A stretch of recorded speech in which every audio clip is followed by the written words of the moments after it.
Hi viewers, welcome back to Bangalore travel blog. இன்னைக்கு நாம ஹம்பி வீடியோக்குள்ள பார்க்க இருக்கிற கோயில் ஹசாரராம திருக்கோயில். ஹம்பி பேலஸ்குள்ள இருக்கிற கோயில் தான் இது. நேற்று பார்த்த ஹம்பி பேலஸ் வீடியோல நிறைய கோயில்கள் வந்து மன்னர்களுக்காகவே இந்த பேலஸ் உள்ளதாகவே பிரைவேட்டுக்காக மன்னரோட பிரைவேட் ஃபெசிலிட்டி அந்த மாதிரி உள்ள அமைப்புகள் தான் அந்த பேலஸ்குள்ள இருக்குது அப்படின்னு பார்த்திருப்போம்.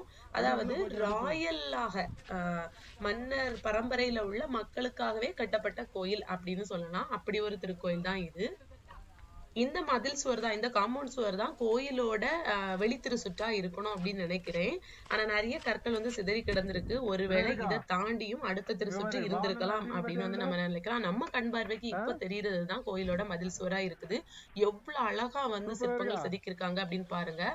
அந்த ராயல் அந்த நேமுக்கு ஏத்த மாதிரியே எவ்வளவு அழகா சிற்பங்கள் செதுக்கப்பட்டிருக்கு அப்படின்னு பாருங்க. அதாவது ஃபர்ஸ்ட் கீழடுக்குல இருக்கிறதுல யானைப்படை, அடுத்து குதிரைப்படை, அதுக்கு மேல வந்து போர் வீரர்கள், அதுக்கு மேல நடன பெண்கள் அப்படின்னு வரிசையா வந்து சிற்பங்கள் செதுக்கியிருக்காங்க. அப்படி கோர்வையா இருக்கும். ஒவ்வொரு அசைவுகளும் டிஃப்ரெண்டா காட்டுற மாதிரி இருக்கும்.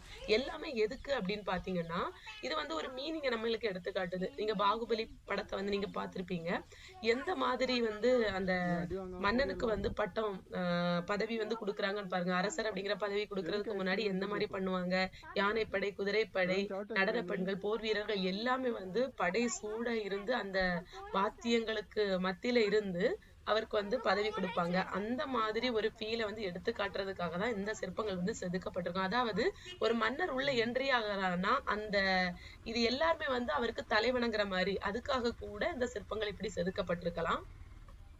நான் முன்னாடி சொன்ன மாதிரி இந்த கோயில் வந்து ராயல் பீப்புள்ஸ்க்காக கட்டப்பட்டது. அதாவது மன்னர் அந்த அரசவையில இருப்பாங்கல்ல, பெரிய பதவிகள பொறுப்புகள்ல அவங்களுக்காகவே கட்டப்பட்ட கோயில் தான். அதான் இவ்வளவு பிரம்மாண்டமா வந்து கட்டியிருக்காங்க. கோயில் வந்து ரொம்பவே பெருசுங்க. நிறைய சன்னதிகள் கொண்டு அமைச்சிருக்காங்க. எல்லா இடங்கள்லயும் சிற்பங்களுக்கு குறைவே இல்லை அப்படின்னு தான் சொல்லணும்.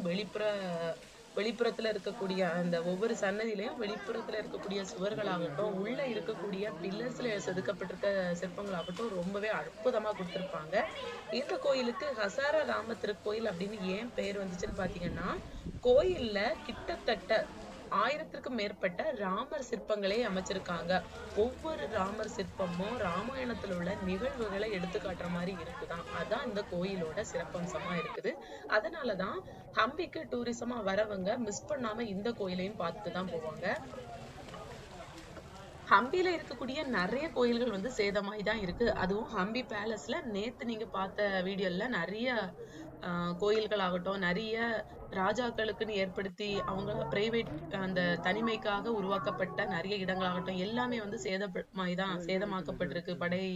அந்த முகலாய படையெடுப்புனால சேதமாயிருக்கு அப்படின்னு பார்த்திருப்போம். ஆனா இந்த பேலஸ்ல இருக்கக்கூடிய இந்த ஒரு கோயில் மட்டும்தான் எந்த ஒரு சேதமும் இல்லாம இன்றும் வந்து புது கோயில் மாதிரி நம்மளுக்கு தெரிகிறது. சில பகுதிகள் மட்டும்தான் டேமேஜ் ஆகி இருக்குது இன்றளவும். நான் முதல்ல ஸ்டார்டிங்ல சொன்ன மாதிரி ஒருவேளை இந்த கோயில் வந்து நிறைய திருச்சுற்றுகள் இருந்து கட்டப்பட்ட கோயிலா இருக்கலாம். அதனாலதான் படையெடுப்பு நேரத்துல இந்த கோயில் வந்து காக்கப்பட்டிருக்கணும் அப்படின்னு நான் நினைக்கிறேன். அது மட்டும் இல்லாம கோயிலோட என்ட்ரன்ஸ் பகுதின்னு சொல்லுவோம்ல, அதுல வந்து கோயில் கோபுரம் பாத்தீங்கன்னா மொட்டை மாடி கோபுரம் மாதிரிதான் இருக்குது. விஜயநகர ஸ்ட்ரக்சரை பறைசாற்றுற மாதிரி இருக்கக்கூடிய அந்த கோபுரம் வந்து இங்க எழுப்பப்படல. அதனாலதான் நான் வந்து கெஸ்ஸிங் படி சொல்றேன். ஒருவேளை வந்து இந்த திருச்சுற்று வந்து லாஸ்டா உள்ள திருச்சுற்றா இருக்காது. இதை தாண்டி நிறைய திருச்சுற்றுகள் இருந்திருக்கலாம் அப்படின்னு வந்து சொல்றது. உள்ளயுமே பாத்தீங்கன்னா கோயிலுக்குள்ள இருக்கக்கூடிய அந்த விமானம்னு சொல்லுவாங்கல்ல, ஒவ்வொரு சன்னதிக்கு மேல இருக்கக்கூடிய விமான கோபுரங்களும் வந்து டேமேஜ் எதுவும் இல்லாம நல்லபடியா தான் இருக்குது.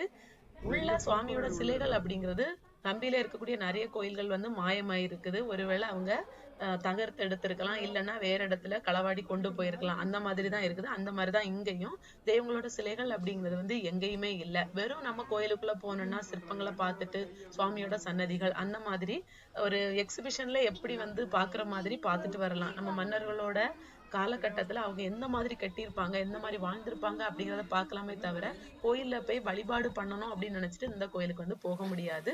ஜஸ்ட் ராமாயண அந்த புக்கை வந்து நல்லா படிச்சவங்க, ராமாயண கதைகளை வந்து தெரிஞ்சவங்க வந்து இந்த கோயிலுக்கு போனா அவங்களுக்கு வந்து ஒவ்வொரு அந்த சிற்பங்களை பார்க்கும்போது இது இந்த நிகழ்வா இருக்கும், இந்த நிகழ்வா இருக்கும்னு வந்து தெரிஞ்சுக்கிட முடியும். மத்தபடி கோயிலுக்கு போன வந்து ஃபீல் அப்படிங்கிறது இருக்காது. நான் விஜயநகர மன்னர் கட்டின ஹசாரா ராமர் கோயிலை வந்து பார்த்துட்டேன் அப்படிங்கிற ஒரு ஃபீல் தான் இருக்கும். இது இங்கு மட்டும் இல்ல, ஹம்பியில இருக்கக்கூடிய நிறைய கோயில்களுக்கு அதே ஃபீல் தான் இருக்கும்.